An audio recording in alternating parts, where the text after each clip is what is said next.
Hello વિદ્યાર્થીઓ, આજે science ફેરમાં આપણી શાળામાં એક વિદ્યાર્થી રોબોટ બનાવીને લાવ્યો હતો અને આ રોબોટ તમે જોઈ શકો છો. આપણે તેને મોબાઈલ દ્વારા કંટ્રોલ કરી શકીએ છીએ, મોબાઈલથી તેને ઓપરેટ કરી શકીએ છીએ અને મોબાઈલથી છીએ તો એના દ્વારા આપણે તમે ઈચ્છો તે દિશામાં ફરે છે. અને જુઓ, જી વેગનની જેમ 360 ડિગ્રીની ડ્રિફ્ટ પણ તમે મારી શકો છો. બરાબર, તો આવા જ પ્રકારની વિડીયો જોવા માટે આપણી ચેનલને લાઈક કરો, શેર કરો અને સબસ્ક્રાઈબ કરતા રહો.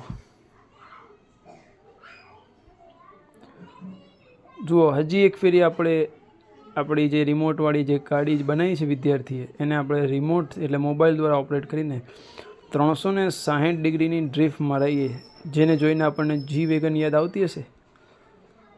છે ને? લાઈક કરો, શેર કરો અને સબસ્ક્રાઈબ કરો.